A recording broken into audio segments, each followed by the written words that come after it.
Hey, this is Brian Parker with another exciting video. Today we're going to get into the nitty-gritty of settling debts.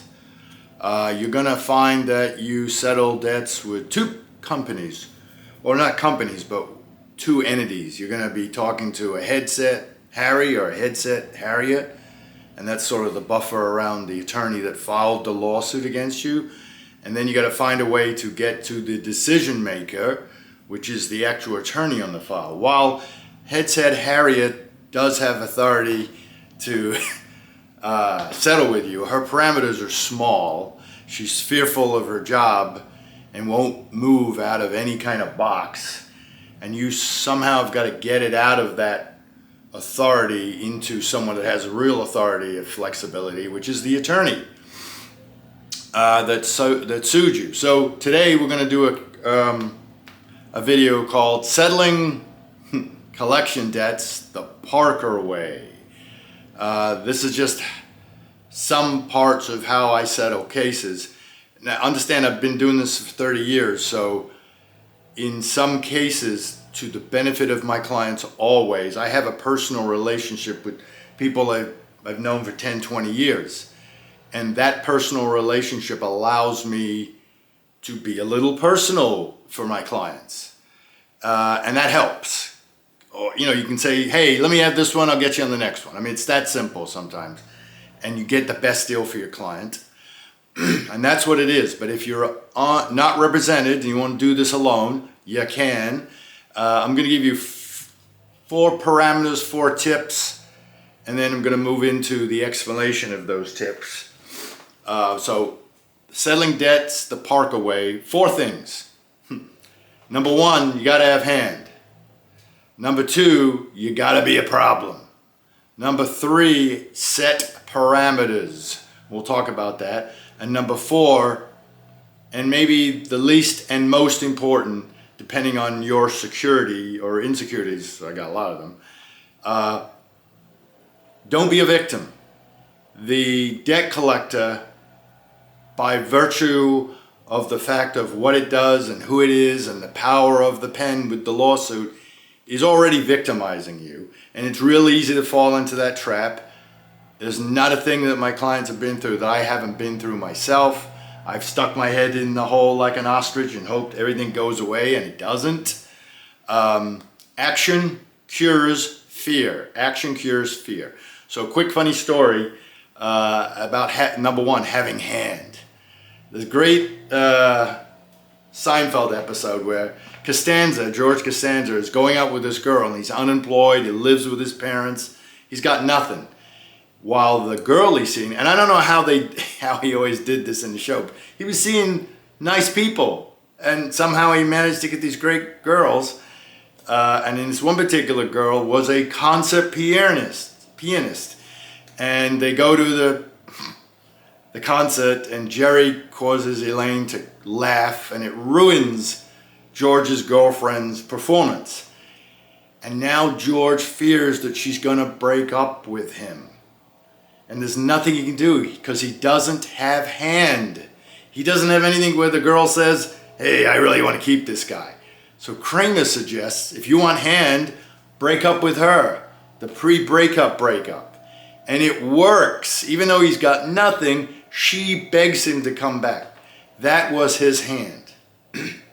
Eventually she discovers it's a ruse, that he's not what he appears to be.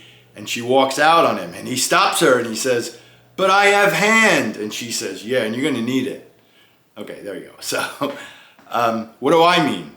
You have no hand when you're being sued. They got you. But then you do. And I always preach about, and I would never recommend this, it's better to be sued than pursued. It's better to be sued than pursued. When you're being pursued by a creditor or even a debt collector, the rules of settling that are pretty fine. They're pretty solid and cemented. When you get sued, they're sticking their neck out because the burden of proof, separate from what we discussed about counter affidavits and the burden proof shifting, they have, and you're going to do, because you're a Parker disciple, you're going to do your counter affidavit and shift the burden of proof back on them. So when they sue, even though you're victimized, oh shit, I just got served. Oops, sorry, my language. Even though you just got served, the power is on you. There's so much you can do, especially if you're a Parker disciple. So one of the things you can do is be an enormous pain in the ass. I always preach about ass, account, stated, statute. Well, be the ass that the ass puts in you. Remember, this isn't show friendship. This is show business. I'm stealing from Jerry Maguire. These people aren't your friends. You can be who you want to be. All they want you to be is a victim. So get the hell out of that mode ASAP. So every contact with the collector, whether it's Headset Harry or the attorney, be a bit of a problem. And number 3 is the parameters. When you go into this thing, have parameters. I can settle for this. I have a floor here and a ceiling here. Number 4, as I said, don't be a victim, which is really pervasive through the whole thing. So the first part, how you should handle a debt collection lawsuit when you've been sued, have a calendar, tape it to your wall and say, June 15th, it's June 1st today I got served, June 15th, I am going to file an answer. And you keep telling Headset Harry, okay, I want to work with you. And in 15 days, I'm going to be filing an answer. People are motivated by deadlines. And the closer we get to those deadlines, the closer it's a call for action. Attorneys are constantly checking their schedule. Oh, I got 3 days. I'm not going to do that. It's just a natural human thing because we've got so much work. So play off that. Give Headset Harriet the information about all your bad debts and how you don't have any money and how you're facing a divorce and this is due and this is due, but never say anything about liability. Don't say, as is commonly said, yeah, I just got behind and this happened and I know I owe the debt. Never admit anything because it doesn't serve you well. And I've talked in the past how the human condition is to provide an entrance fee. You want to discuss information with someone to settle a debt, I'll give you a little bit that makes you want to like me. Okay, I admit I screwed up. How can we? They just will use that against it. You are sticking your hand into a hole full of hornets. Act accordingly. Do not expect good things to happen about sticking your hand into the ground where there's only hornets. Think about that. Maintain to the person you are talking to after you get sued at this first stage. I call it the first part, but the 10 to 15 day stage, meaning you've set a dead nuts date. I will file an answer on this date. Just work with me here. Constantly remind them. Constantly keep saying, I am trying to settle this debt. This is a settlement offer. I'm seeking to negotiate a settlement, because the person taking the notes will skew the notes in favor of the collector or the attorney. I see it all the time. And I read it to clients like, I didn't say that. So constantly be saying that. Why? Well, one of the reasons is all settlement negotiations stay out of court. So no one can use it against you. Go, look, Your Honor, he made a payment, blah, blah, blah, blah, blah. Or he admitted it. So be very clear. Parameters. Number 2, and we're kind of getting, I haven't touched number 1, but you'll see how I get to number 1. You got to have hand. Parameters. And this is part of having hand. They don't take you seriously until they do. You're a victim. So when you say you're going to do something, do it. You do not say I'm suing, I'm providing an answer on the 15th and then not do it. Because you got nothing, you got no hand. They don't think anything of you. You're going to be victimed. And the person talking with you has a general, horrible, jaded feeling about you, not you personally. They all owe the debt and they're giving me these excuses. I got to listen to this all day. So you have to have hand. Part of that hand is knowing, I think Kenny Rogers said it best. You got to know when to hold them, know when to fold them, know when to walk away, know when to run. I'll stop that. Meaning, negotiations are, you have to be prepared to walk away. And you can make that easy for yourself by setting financial parameters. I can afford this, I can go as far as this, and know that in your head. And sometimes walking away is your strongest way to have hand. A lot of my, a couple of my videos are all involving hand. So one most important is how to protect your client under a deposition, how to take a good deposition. That's a great video, actually.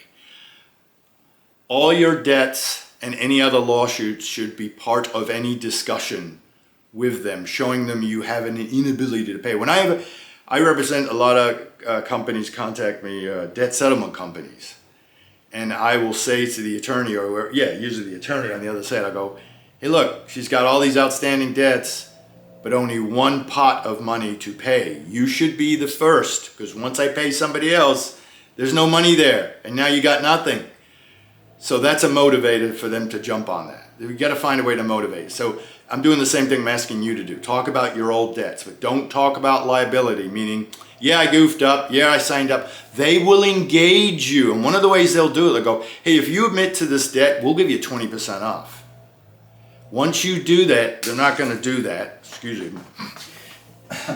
Once they do that, that's in the notes. He admitted it. That's all that'll be in the notes. So keep pushing your offer and your parameters.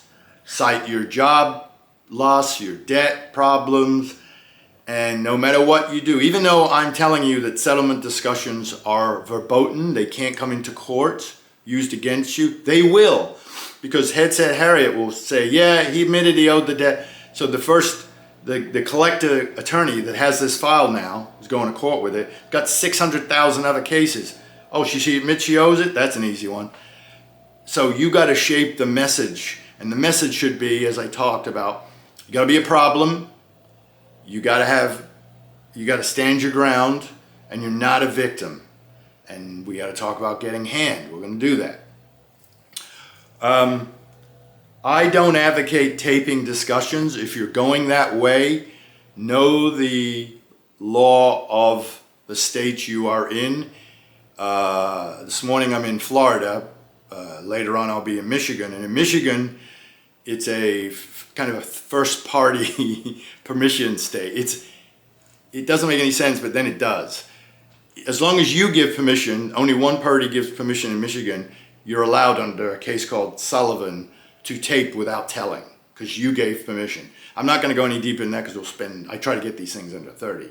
In Florida, you have to ask permission to the person you're taping. So as a general rule, I'd say I'm taping this discussion. They're less likely to be jerks to you too, and that helps. If they're jerks to you, sometimes the emotional aspect of that will get us out of our game. Emotions are never good in negotiation. So you may, even if you're not taping it, say you're taping. No, I don't advocate ever saying anything false. You may want to tape it, but ask for permission first. They may have a general rule.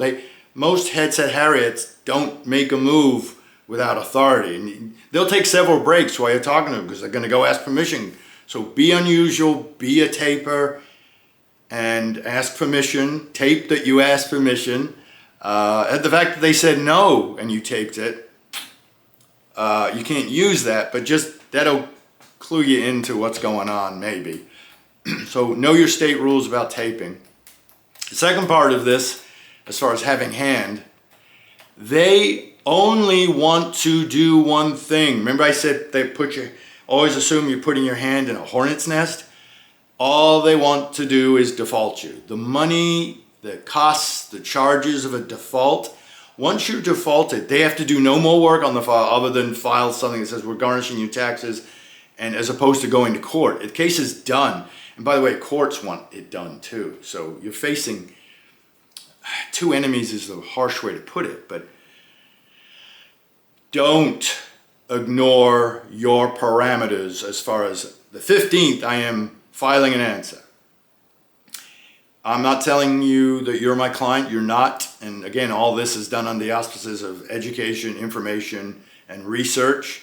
But I've got stuff on my website you can use as a template to answer. I've got how to answer a debt collection lawsuit. It's one of my videos. And the most important thing I've been teaching for the last couple of weeks is the account stated counter affidavit, which is blowing up now. People love this, and I'm doing some new things that I just gave you hints of in my previous videos.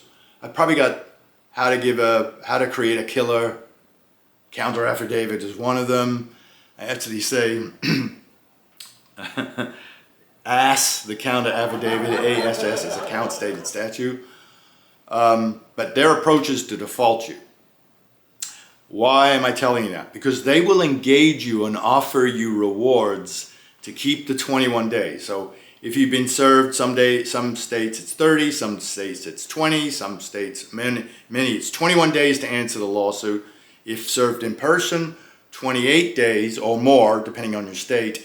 If you're served by mail or alternate service, keep an eye on that. They will love to push that on to midnight after the 21st day, they're filing a default, because that's really all they want. So be careful about them offering things and then say, hey, we'll get back to you in 3 days. Hey, we'll get back to you in 4 days. They'll move the sticks along, whereas all of a sudden you thought you were negotiating in good faith. Remember, when dealing with the debt collector, stick your hands in a hornet nest. Act accordingly. Okay, so being a problem, number 2. This is how you get hand. If they broke rules or walked on your rights in their lawsuit, understand, as I've said many times, a collection lawsuit is filed hundreds of thousands times a day. They don't have time to be fact specific. So they're gonna make mistakes. Wrong name, wrong account number, wrong. And the more you put, as I say, I'm English, so the more you put a spanner in the works, you screw up their machine, the more they're uncomfortable and you're becoming a problem. You gotta be a problem.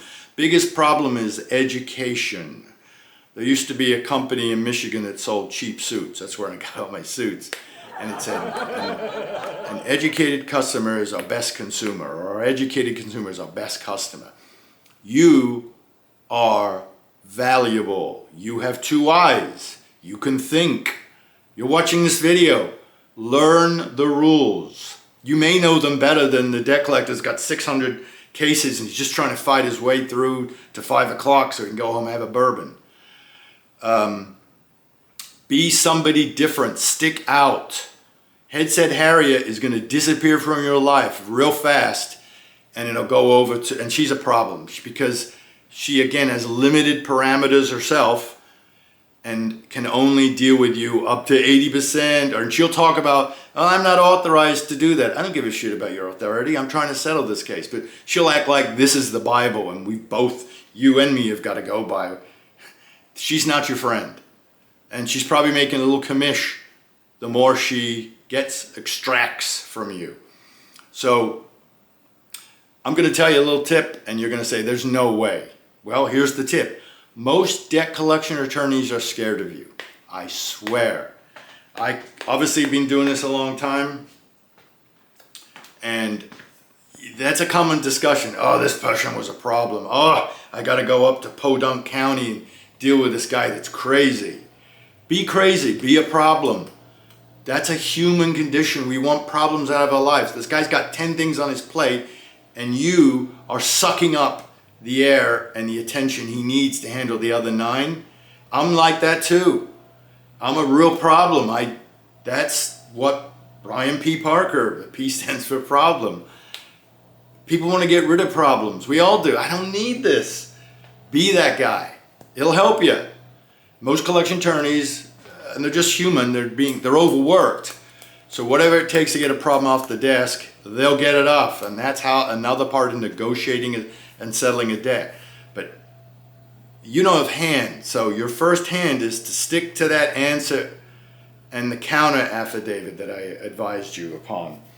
Remember, this is not you and the attorney. This is Jones versus credit card company. keep it in that context. If you get this to a point where you've answered and there's a pretrial coming up, the attorney's like, I don't want to deal with this problem and go up to podunk. So that's good. So let's say you've got the attorney where you want her, okay?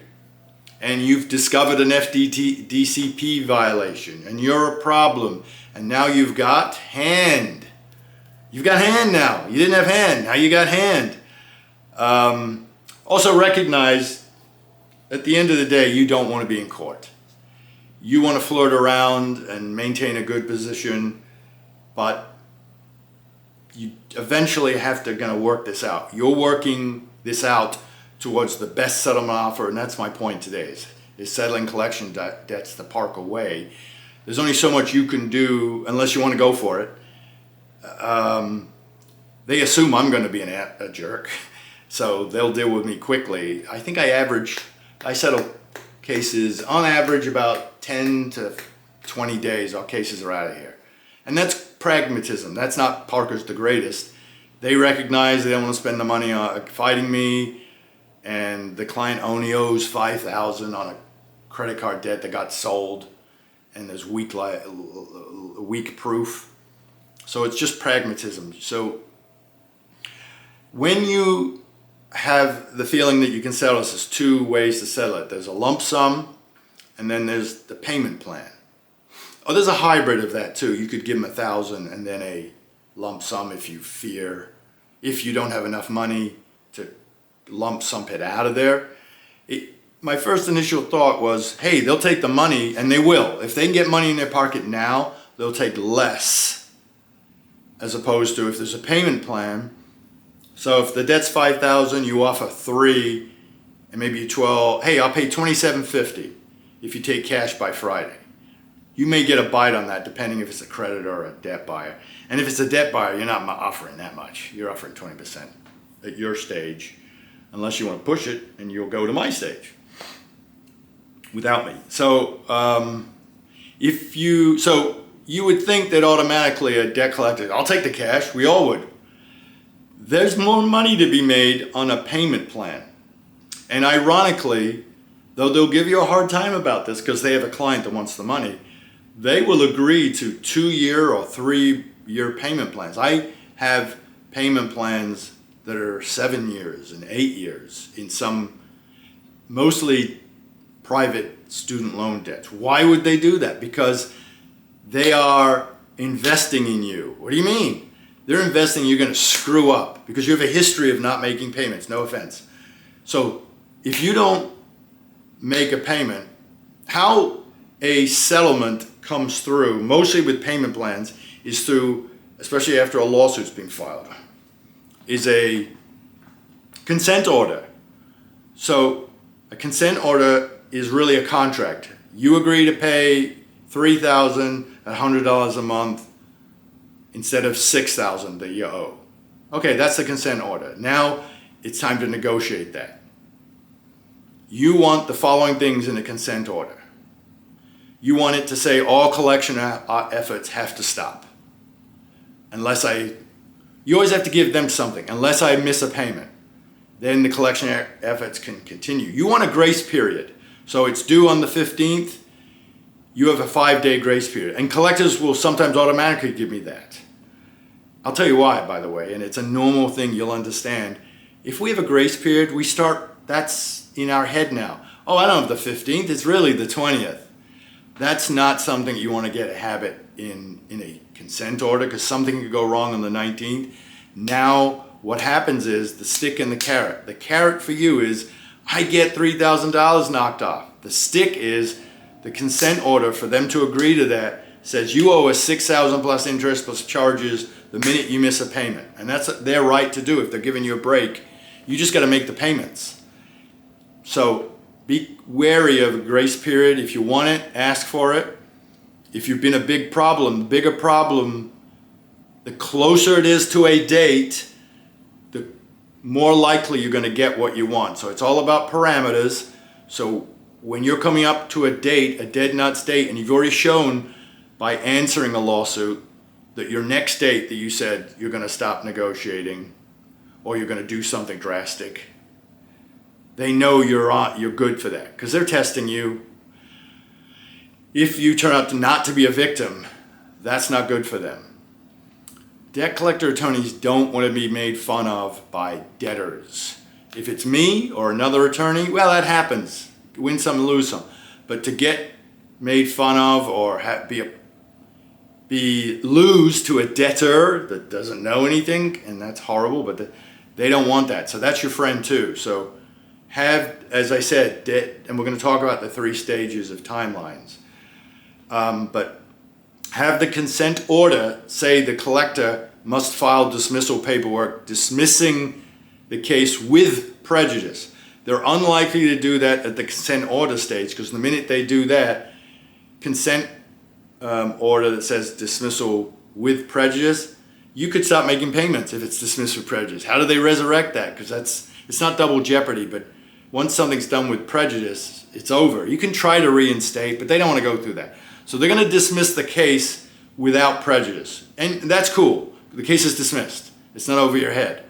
But make sure the consent order says, debt collector, you'll file the paperwork within 10 days of my last payment on the deal. Make sure they provide a good address or a payment portal in the consent order. I often will settle a case and unfortunately a client calls me the day before going, where do I send this to? It's in your consent order. Oh, sorry, Parker. But we want it in there so the client or you has a document they can always refer to for every possible thing that's going on with the debt settlement. Here's a cool thing. Pocket judgments. Pocket judgments aren't used that much, but I try to get them. A pocket judgment is you agree to settle the case. You agree to pay $3,000 instead of the 5 of the 6. You're going to make payments. They're agreeing to things. You're agreeing to things. You were a smart negotiator. They were scared of you. They gave you what you wanted. A pocket judgment is in somebody's pocket, meaning we're not going to file this with the court and have it be a public record. Both parties served. Because if you do a pocket judgment and don't have it on a public record that JP Collection Company settled the debt for 50%, then other people don't know about that. So that benefits the debt collector. And if there's nothing on the record about you settling debts, or all that's going to happen is if you do a pocket judgment and the case is done once you make that last payment, it will just reflect on the court record, case dismissed with prejudice. It won't say you settled or you did anything wrong. It could have been that they improperly sued you. So there's no record on your court record of you settling something. So that benefits both sides. They don't want anybody knowing that they settled debts, and you don't want anybody thinking you were sued justifiably.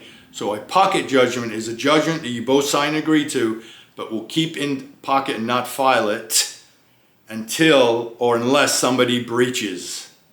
Then they're allowed to file it to then pursue you for the whole thing. And keep in mind the carrot and the stick. The carrot is giving you a 50% break. The stick is if you miss a payment, you owe the whole thing plus interest and charges. That's cool to do because why else would they give you a break if there's nothing on the other side of that? And you miss a payment, now you only owe $3,000. They're allowed to have their stick. But it's not a stick as long as you keep the carrot. But you're going to get the best deal by being a problem. And lastly, date of payment. Have it say payment is made 30 days on the 15th of June, whatever, from the date of signing this order. Now they'll send you over the consent order. You make some changes, and you can delay that a little. Why am I saying that? Because the longer you have to save up for that first payment, it's the opposite of having a grace period. Now you get on a good schedule. You're always going to have, it comes right after you get paid, and you're not likely. So the longer you go out your first payment, and they'll do this because they just want that consent order because they think you're going to breach it. So they'll give you a good way out their date. If you're settling this in November, you go, Christmas is coming up. Okay, January 10th is when we're going to. That happens. And then you'll have all this money saved up. So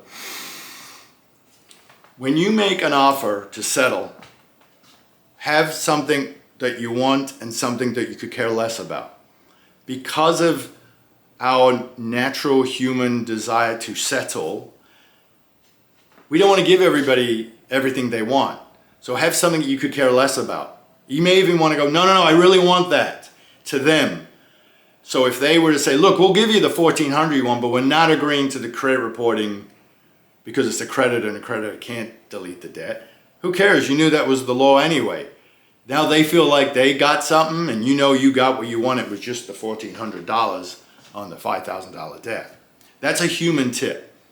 So have, when you're negotiating, something you could care less about losing, so they have something. So both sides lose something and both sides gain something in the debt collector's head, and he can go back to his boss and go, yeah, I hit him for this and he wanted to do this. Can you believe that? Yeah, I gave him the $1,400, but don't worry about it, boss. He'll fail the consent order and we'll get all that money. So give him something to take back to his boss. Here are the 3 stages of settlement. The 3 stages of settlement. They are the answer stage, the counterclaim stage, and the pretrial stage. What are those? The answer stage is where you say, by the 15th, collector, I'm filing my answer. And then stick to that dead nuts date. Couple of things. As I said, the closer you get to the date, attorneys operate on dead nut dates. Shit, that thing's got to be filed. I'm going to have to work on it now. So the closer you get to that date, the more likely you're going to settle it so they don't then have to deal with your answer. Always have fires burning. Always be a problem at this stage. I'm going to file the answer. Don't admit anything at this stage. And then once you file that answer, you get cred. You get hand. And you're starting to be a problem. They are not your friends. They want your money. You don't have to care if they think you're a bad person. Make that answer a good one, pointing out obvious faults and problems in the lawsuit, and that will get the lawyer's attention. He doesn't need this. The collection lawyer wants to file a lawsuit, either have someone else do the negotiation and get it out of his hair, or have it defaulted, and then he looks like a hero filing a default against you. He does not want problems. That's why he took that job. That's okay. He's providing for his family. He's doing a good job. He went to law school. He's making his bill. Blah, blah, blah, blah, blah, blah. So be a problem. Stick to your parameter dates at the answer stage. 2, part of the answer stage is use the ass to be an ass. Use the ass. Account stated statute. To be a problem or an ass. Remember, we're doing this new thing now. I'm giving this away, but no one's going to notice. Under MCL, at least in Michigan and a couple of other states, put in your counter affidavit, you owe me money.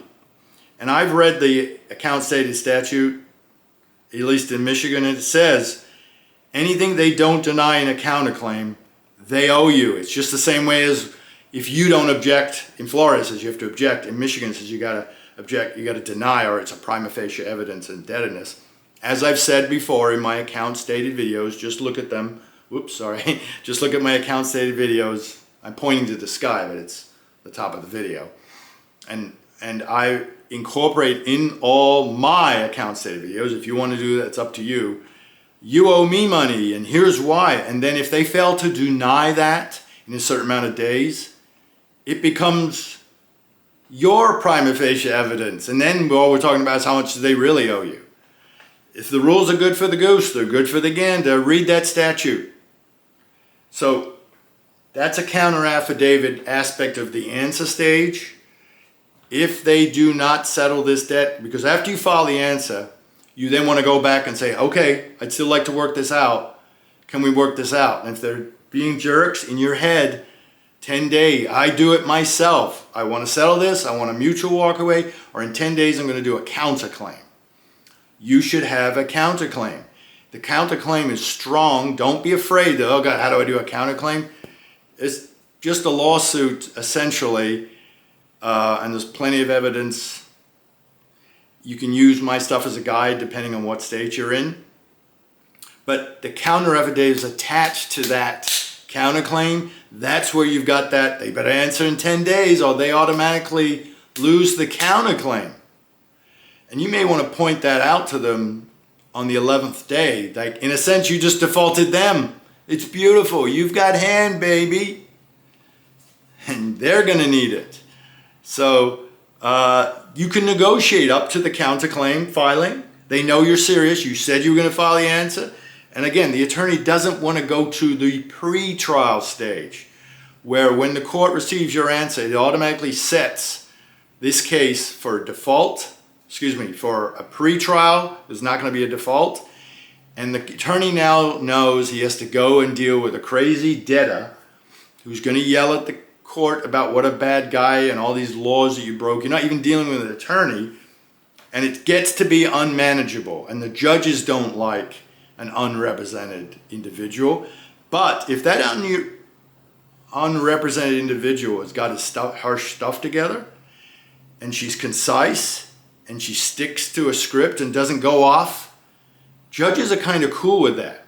They'll look at the attorney and go, what's the story here? It sounds like Miss Smith has got an argument here. Now you're having to defend yourself against an unrepresented. It's not good for you. You don't want that. None of them want that. None of the collection attorneys like dealing with debtors. So be a problem at the pretrial stage. So he or she, debt collector attorney, does not want to go up to podunk to deal with your nonsense. So that's a stage. So up to the pretrial stage, be trying to settle your case. By then, I think that attorney's just had it, and you'll get a good deal. It's about persistence. It's about being a problem. You gotta have hand. And this piece of advice about generally how Parker settles cases is giving you hand. You have hand, baby. You'll settle this case and you'll be happy with your settlement. But be the problem, because there are thousands of other people that aren't a problem. I'll just get rid of this guy, give him what he wants. You could get a debt eliminated if you're a big problem. Just follow some of my rules if you want. It's your choice. This is either entertainment or it's good instruction. But it's all about having hand, baby. You can look at my other videos about how to file the answer to the collection lawsuit or how to create a counter affidavit that's killer. But this is how you settle debts, generally. I thank you very much. I hope you subscribe and give me comments. People give me comments and go, hey Parker, why don't you do a video on this? I just did a great video. It's one of my most viewed video. Michael commented, why don't you do FCRA? It was one of my most viewed videos because I will listen to you. I listen. 2 ears, 1 mouth. So if you give me a comment and say, Parker, do a video on this, I'll just do it. I'll get up in the morning at 6 o'clock. I kind of did it this time. I got a bedhead. I haven't showered or anything. I just came up with this idea. So check out my one video on solo suit. See if you agree with what I'm saying. If you're thinking of answering with solo suit, that's up to you. I said in that video, caveat emptor. But if you can shape it the way you want it. But I'd be very careful about how you choose or what you pay for as to the consequences that I explained in my video. I'll just point again, how to, a review of solo suit. It may be perfect for you. Anytime you stop a default, which we have fears of for you, that's good, but just be aware of the consequences. I think if you find a way to answer the lawsuit and use my tips, and the tips, you should be able to settle it the way I kind of laid it out. And when I go like this, I got notes all around my light, so that I give you a better shot here. Just remember the 3 stages. Just remember you need parameters. You've got to create hand and to be a problem, and you will settle this bad boy. All right? I thank you. Subscribe, comment, collectionstopper.com. Go to Podcast Plus and you will see these notes, so you don't have to look at this face again. And hopefully you can read the notes without having to go through this nonsense. I hope I kept it under 30. I don't know. I don't have time. You're the best. I hope I've helped you. Brian Parker.